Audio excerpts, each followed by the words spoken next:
allow me to sidetrack a little. My favorite hero from Overwatch is Sombra. And if you guys ever want to see me stream Overwatch, you can always catch me on Twitch, links down below in the description. But Sombra is always looking for some secret tech. I thought that I'd pay homage by giving you guys the secret tech that she's been looking for in the Yu-Gi-Oh card game. See what I did there? That was pretty cool, right? In this video, I'm gonna be talking about secret tech cards that you guys can be playing to beat meta decks. So without further ado, let's jump right on in. Before we get into this video, I just wanted to let you guys know, of course, if you want to see more videos about secret techs, then give this video a thumbs up. It really helps us as content creators. The first card we are going to talk about is actually a 2-card combo. Pop-Up is an amazing card from the Duelist Alliance set, and its effect reads, if your opponent controls a card in their field spell zone and you do not, you can activate a field spell from your deck to your side of the field. Now this card is amazing, allowing you to get certain critical field spells on your opponent's turn, or allowing you to get that terraforming-like effect if you are going second. But the best thing about Pop-Up is that it can activate cards like Mystic Mine, a card that should have been banned a long time ago. Let's just use this degenerate card until it gets banned. We can do it, my fellow CHALICE. CHALICE, that's a weird name. Mystic Mine sprung on your opponent can effectively end their turn completely. And decks like Spiral always have access to their field spell because it's just so searchable for them. Being able to use Pop-Up mid-combo on them would be amazing, but it's also really good for breaking their board. Using this card on a fully fledged board almost guarantees that unless they have the Tri-Gate Wizard, that Mystic Mine will turn off that entire board and allow you to play Yu-Gi-Oh!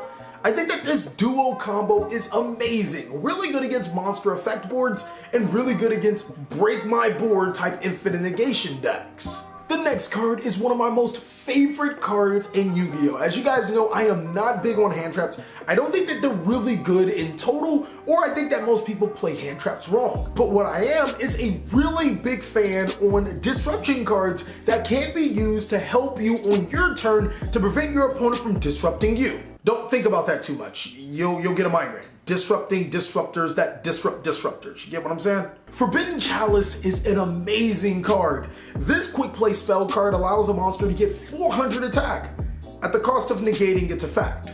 Now, Forbidden Chalice has so many layers of being a great card, it's just marvelous. First of all, since it does alter the stats of a monster, it can be activated in the damage step, meaning that not even flip effect monsters are safe from Forbidden Chalice. Against Shutdown decks, this could be really good, attacking into a face down monster, having your opponent think that they're going to be able to trigger the effects, only to be able to place that Forbidden Chalice on your side of the field to negate said monster's effect. Forbidden Chalice also shows its versatility. Sometimes negating your monster effects can be huge. Now back in the days, we used to use Forbidden Chalice on cards like Beast King Barbaros and use it on Lightning Darkness as a chain link too when we activate our card effects. And here's why. If Beast King Barbaros was summoned using its effect, it's 1900. But Forbidden Chalice would bring it to 3400, and once the effect rears out, it will be a 3000 attack card. Lightning Darkness Dragon, if you use it as chain link too, like you should already know, it can't negate it, but it does bring Lightning Darkness Dragon back to 3200. And then when it wears off, Lightning Darkness Dragon becomes a 2800 attack monster and can negate your opponent's effects. The fact that Forbidden Chalice can be used when your opponent is trying to disrupt you, or if you're forced to go first, it can be set as a trap card and used on your opponent's turn to disrupt them, is an amazing card. I think that this is the most versatile card in Yu-Gi-Oh! And is a secret tech that everyone should have up their sleeves. I talk a lot about Forbidden Chalice because you can see I really like the card. I think you can electrify the format and then also bring them down with different dimension ground. Get it? You can ground electric. Yeah, that was pretty terrible. Different dimension ground will banish any card being sent to the graveyard. There's a couple of reasons why this card is so good. The first thing is its versatility. If your opponent needs to use monster effects or card effects that need to send cards to the graveyard for cost, well, different dimension ground can completely turn that off. The second thing is that it's a macrocosmos. I mean, that's just it. Being able to flip macrocosmos on your opponent's turn, meaning sometimes they just won't be able to play Yu-Gi-Oh!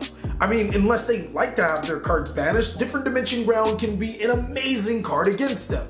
The third thing is that Different Dimension Crown is a normal trap card and is off the forbidden list unlike Macrocosmos, meaning that you can search Different Dimension Crown with cards like Lady Lemeth or Trap Trick to be able to set it to your side of the field with ease. I think that Different Dimension Ground is an amazing card, especially seeing that there are so many Graveyard Reliant decks in this format. I mean, there's like Graveyard Reliant decks in every format. So in theory, this card is always good. The next secret tech isn't really a secret tech if you ask me.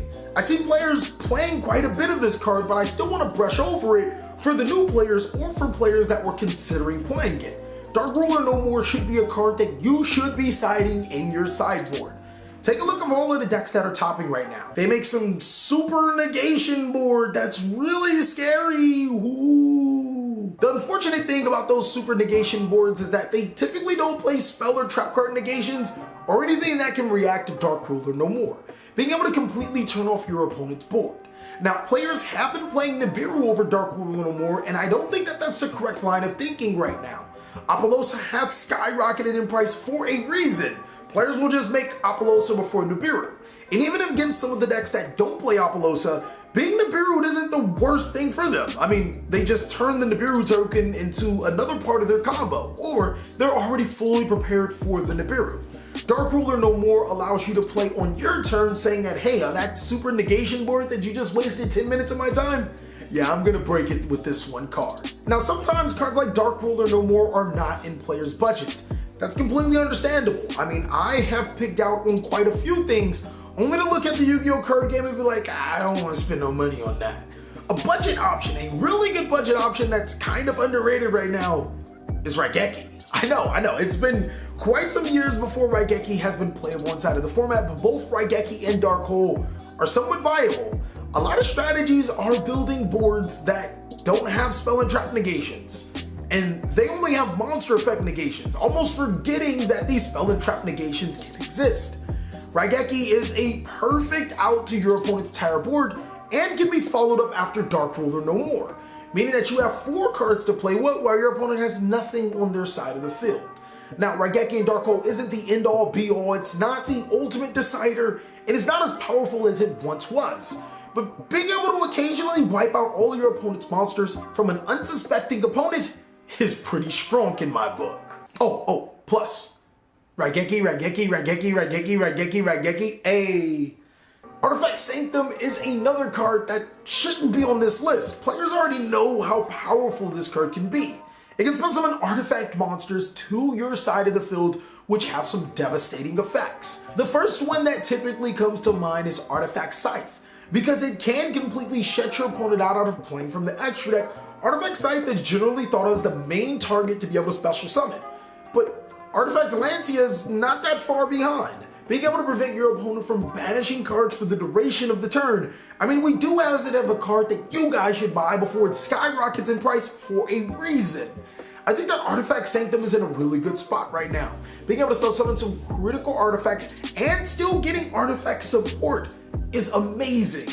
This is a card that can shut out the top tier contending decks because all of those decks rely on the special summon from the extra deck. I mean, except for Alter guys, but you get what I'm saying. Are you tired of losing your entire board to a lightning storm? Are you frustrated with your opponent luck sacking you, even though the heavy storm concept should exist in these type of formats? Well, look no further, ladies and gentlemen. I don't have a skillful card, I have a luck sacking card that can luck sack your opponent for luck sacking you. Don't think about that in 2 cards. It's just luck sacking the luck sacker that luck sacked you. Waking the Dragon will do exactly what happens every morning for most male adults. Being able to special summon a monster from your extra deck to your side of the field, punishing your opponent for punishing you.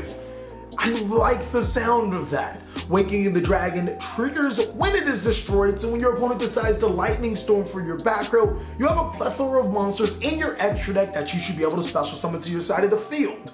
Don't worry, ladies and gentlemen, you're a glue eater, so you don't really use the extra deck. You're just gonna put the best of the best cards in there, and don't forget your super polymerization targets. Where would you go without those? To be able to special summon a selected monster, maybe Ultimate Falcon, to your side of the field that your opponent would have to cry over. Waking the Dragon does exactly what weebs do over anime. Wake the Dragon. Oh, and if you guys haven't caught on by now, I'm talking about TJ. He's a glue eater. He plays too many decks like this. The last secret tech that you guys should be considering is a little more craftier than Waking the Dragon, and definitely has quite a few more implications, since Waking the Dragon does need to be directly destroyed, and this card just needs cards to be destroyed. Starlight Road is a very fun card right now, because you have cards like Twin Twisters, Waking the Dragon, Spiral Sleeper, all that destroy multiple cards at the same time. It can trigger Starlight Road.